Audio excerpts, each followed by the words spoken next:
नहीं आ रही हो तो कमल गट्टे को पानी में डाल शिव जी को चढ़ा करा। कमल का फूल बाजार में मिल रहा हो, जब तक कमल का पुष्प बाजार में मिले तब तक एक कमल का पुष्प सोमवार की सोमवार शंकर को चढ़ाना चालू कर दे।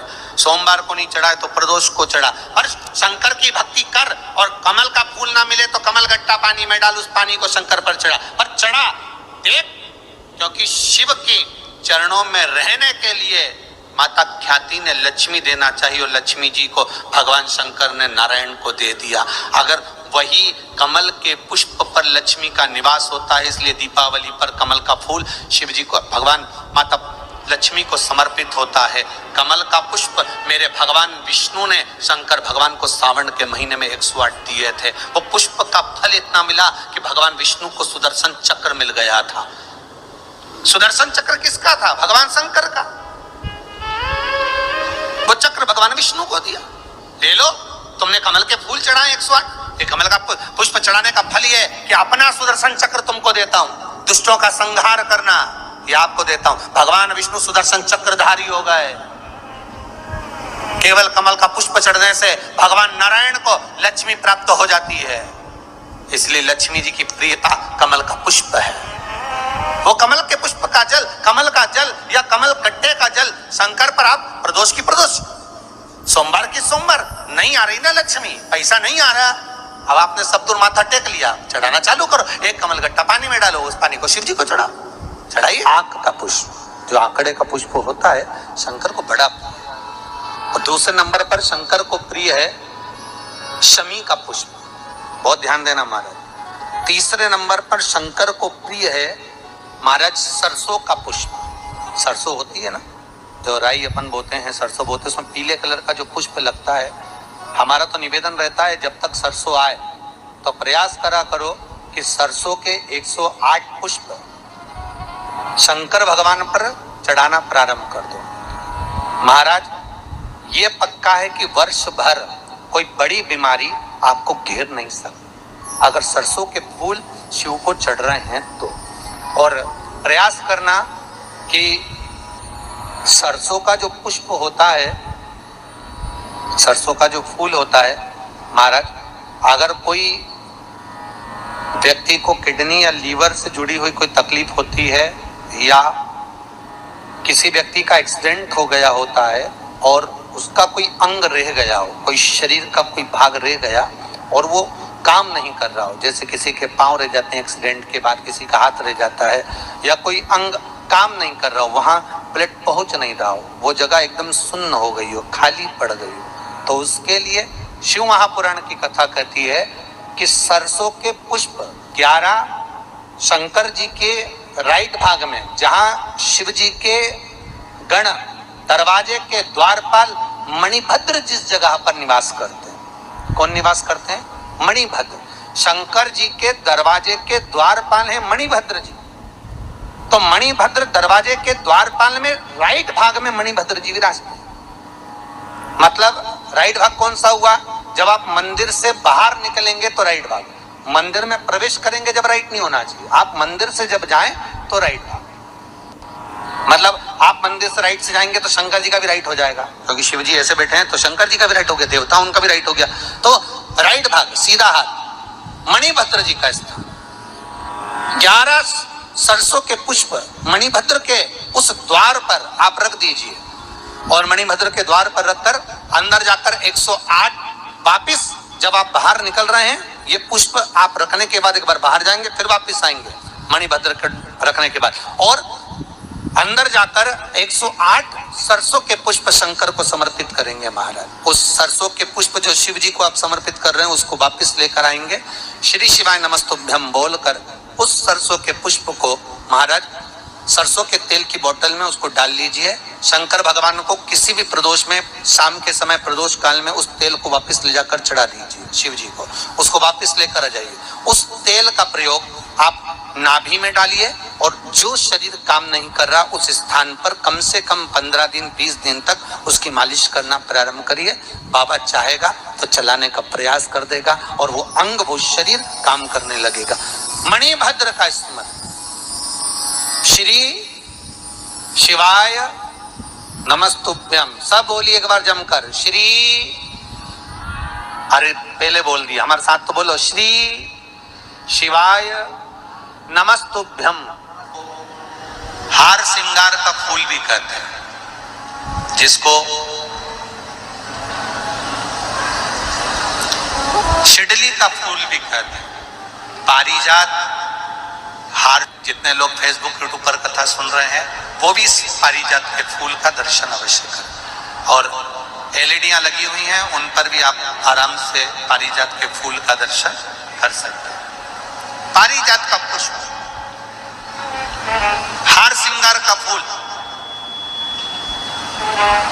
ऊपर से सफेद, नीचे जो उसकी डंडी होती है वो थोड़ी नारंगी होती है, संतरे के कलर की होती है, नारंगी कलर। महाराज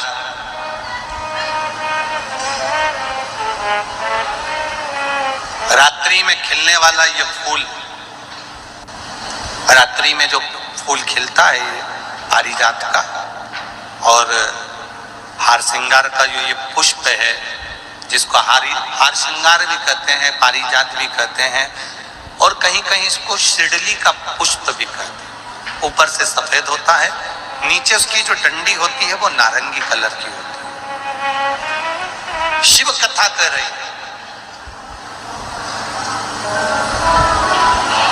शिव महापुराण का चरित्र कर रहा। जिस समय पर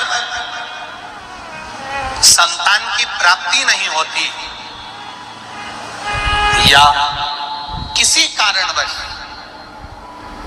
किसी कारण से हमारे यहां वंश की वृद्धि नहीं होती, तब देवाधिदेव महादेव की आराधना पारिजात के फूल से करी जाती है। अब उस पुष्प को चढ़ाने का एक तरीका है, जरा ध्यान दीजिएगा। पंच पुष्प शिव महापुराण की कथा आप लोग सुनने के लिए बैठे हो, बड़ी आस लगाकर बैठे हो, उसको समझिए। पारिजात का जो फूल शिव जी को चढ़ता है, भगवान देवाधिदेव महादेव को चढ़ता है, जैसे ये शिवलिंग है, मान लो ये शंकर भगवान का शिवलिंग है, ये जलाधारी है, ये जल नीचे गिरने का स्थान। आप लोगों ने पहले कथा सुनी है ना सबने, आपको सबको मालूम होगा। राइट में गणेश जी का स्थान, लेफ्ट में कार्तिकेय का स्थान, बीच में अशोक सुंदरी की जगह। जहां पर यह शिवलिंग रखा है वो माता पार्वती जी का हस्त कमल, शिवलिंग के रूप में, शंकर भगवान के रूप में यह शिवलिंग है।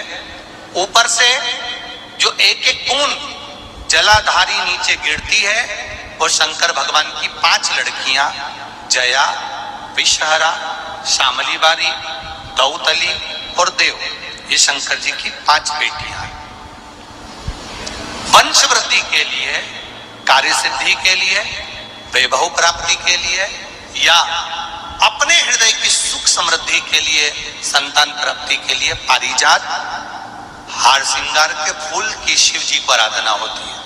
हार श्रृंगार का जो पुष्प होता है, अशोक सुंदरी वाली जगह पर हम पारिजात के पुष्प को समर्पित करते हैं।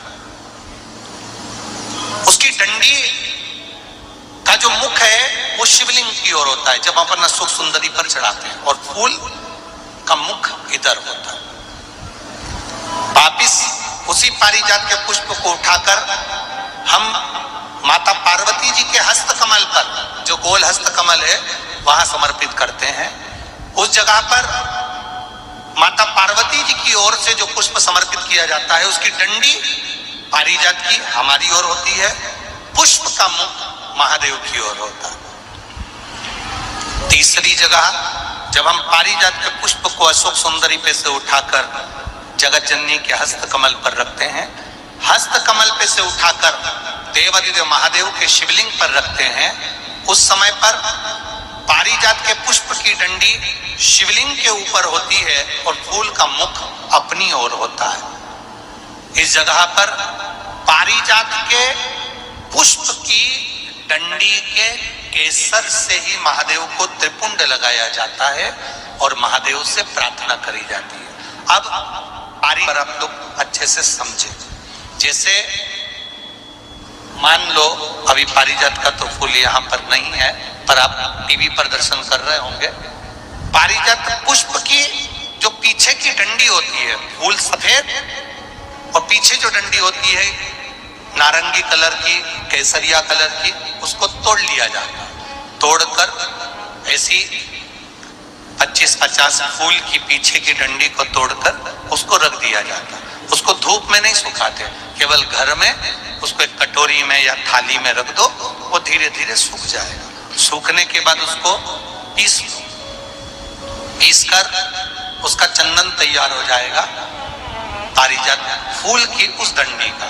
और जिस समय वंश के लिए, सिद्धि के लिए, कार्य सिद्धि के लिए या वैभव प्राप्ति के लिए हम पारिजात का पुष्प देवादिदेव महादेव को समर्पित करते हैं, उस समय इसी को पानी में घोलकर देवादिदेव महादेव को जब आप लगाएंगे तो जैसे केसर घुलती है, केसर का जैसे कलर होता है, केसर जैसी सुगंध करती है, वैसे की वैसे ही ये पारिजात की जो डंडी आप लोगों ने सुखाई है, वही डंडी का जो चंदन बनाया है, शिव जी को लेपन करा है, उस समय पर अपने हृदय की बात आपने जो देवादिदेव महादेव को कही है, बस वही सुगंध हमारे जीवन में आना प्रारंभ हो जाती है। वो पारिजात हार श्रृंगार।